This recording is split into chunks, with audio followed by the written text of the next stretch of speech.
This is 15-Minute Fundamentals, where we interview crypto projects' core contributors and together walk through the charts available on Token Terminal. In this episode, we discuss the basics of Pangolin, a multi-chain decentralized exchange. Pangolin is a fork of Uniswap v2 with more features built on top of it that was initially launched on the Avalanche seed chain. The crypto exchange market is one of the most competitive within this space, and it can be split into two high-level categories. We have centralized exchanges, where Binance leads the pack with tens of billions in daily trading volume, followed by Coinbase and Kraken. Then we have decentralized exchanges such as Uniswap and DYDX, where the average daily trading volume has been hovering around $1 billion. To describe the market opportunity here, total trading volume in crypto is currently roughly around $100 billion per day, and exchanges typically generate revenue by taking a fee from swaps made on their platform. Comparing to traditional finance, monthly trading volume on, for example, the New York Stock Exchange is in excess of $1.5 trillion per month. In this episode, we'll find out how Pangolin is positioned within this market and what their plans are for the future.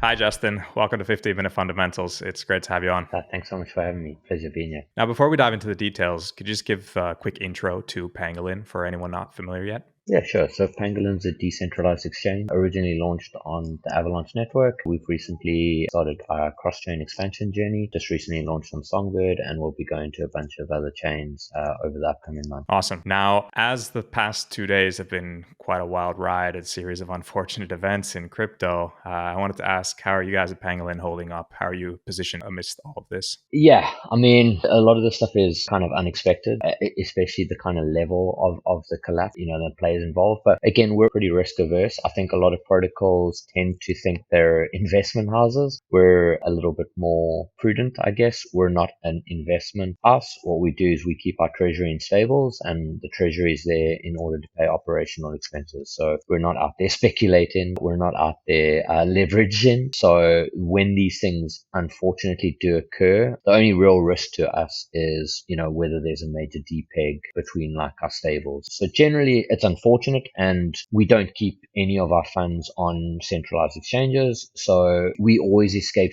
fairly unscathed, but we always do have exposure just to, the broader market. So partners might suffer, projects that we work with might suffer. So there's always kind of contagion, but in terms of our day-to-day, not much changes. Good to hear that Pangolin's well positioned amidst all of this. And if we look at the charts, of course, during events like this, you see massive spikes in trading volume and fees generated. But I guess that's not really the type of volume that you would want to see, right? Yeah, I mean, personally, I prefer not to have extra volume and not have people I know lose a lot of money and projects lose their treasury. And it's damaging for the space. It lets us all down, unfortunately. Completely agree with that. Diving into the details of Pangolin, as an exchange, what is Pangolin's main differentiator to other exchanges out there and your core value proposition to users? Really, we're cross-chain by default, whereas a lot of, especially the earlier Uniswaps and Sushi, were built specifically from the ground up to be an EVM or an Ethereum compliant DEX, whereas we've refactored our entire DEX to take advantage of this, what we see as a cross-chain feature. So what that means is we see ourselves as chain agnostic, bridge agnostic, and VM agnostic, which is quite important. So what you see with a lot of these DEXs is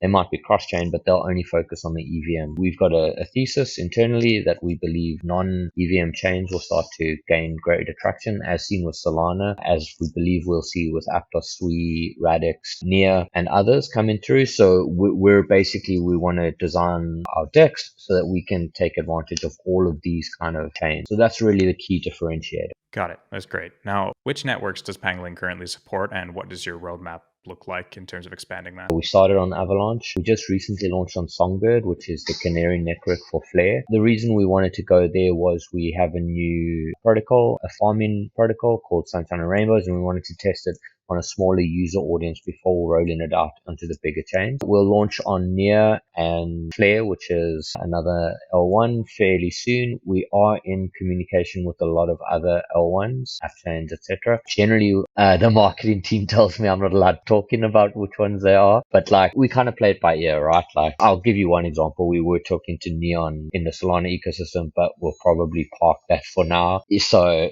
we'll just see. Got it. That's how it usually is. Marketing team doesn't want you to spill all of the details. As you initially launched on Avalanche, can you give some context to how you came to that decision? Yeah, so Pangolin originally was launched by Avalabs actually. So Avalabs recognized the need for having a DEX to kind of kickstart that ecosystem, and it was completely community launched. So what that meant was the token supply 95% to LPs and 5% to an airdrop. So really the way we came in was there was a community vote to vote in a core team to take over the kind of maintenance and the running of the decks, and that's when we came in as the core team. So the core team were people that were contributing into the early days of Avalanche. At that stage, there was only Pangolin and a few like kind of like auto compounders. So, I mean, I'm speaking for a few of them, but generally it's obviously the consensus mechanism that really drew the vast majority of people into the phosphonality. That's the key reasoning. I mean, the EVM obviously now has gained almost like mass adoption,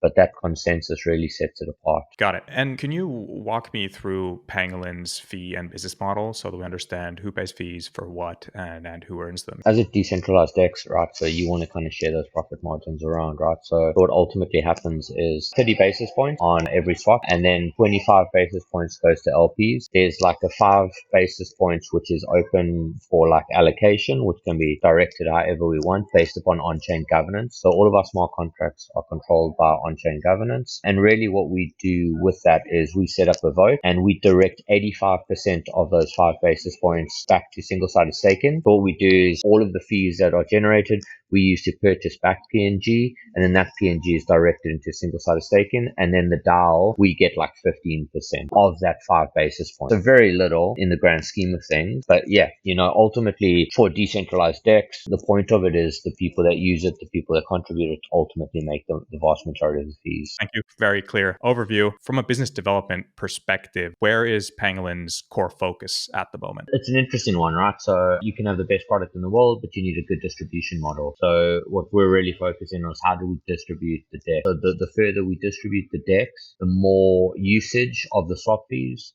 the more money accrues back to LPs. The more money accrues back to LPs, the more TVL flows, right? So it's kind of like the self-fulfilling circle, right? So the way we do that is, it's quite interesting. We had this idea, and we didn't actually realize it, but Uniswap was developing the same idea, which was to embed our swap widget in like an easily accessible way for developers to embed in their site. So really, we've got this kind of product line that we call Honeycomb. So Uniswap only really focuses on their swap widget. What we've done is we've refactored our entire website to make it kind of completely componentized. So whatever you see in Pangolin's website or a decentralized application, anyone can use anywhere. So for example, we have our swap widget, which is a React component. We've also actually got it working with Vue now, which means any application can embed that in their website, and they can then set up an affiliate fee. So let's say, for example, you're an NFT site or NFT marketplace and you want a swap widget or an ability for your users to quickly top up on, whatever token so that they can sweep some floors of NFTs. They can embed our swap widget in it. They can then set an affiliate fee, let's say 5 basis points, and then every time a swap occurs on that partner's NFT marketplace, they'll earn the revenue from those swaps. So that's the way we see kind of distributing our DEX as far and wide as possible. But not only that, we've also componentized the pooling, the farming, our new protocol, Sunshine and Rainbows. We've got airdrops. We've got a wallet modal that developers can use, which is obviously EVM and non-EVM compliant. And really, the way we kind of think about it is when people come into Web3, we want to provide them a tool set that they can kind of develop these applications, decentralized applications really quickly with this kind of like web UI library. And that kind of distributes our protocol as far as possible, and it decentralizes our front end. How about any specific challenges? Are you facing some barriers to growth, etc.? So the way we see it is to get market share, you've got to do hard things that are difficult, right? Because if you just copy the market and do the easy things, you're not going to establish a moat. So one of the hardest things we're doing is how do you make a DEX VM agnostic? So when you look at a swap widget, so for example, let's look at Near, right? You connect a Near wallet and my wallet would be like harryseldon.near, but then my MetaMask wallet is OX, 66, whatever that is, right?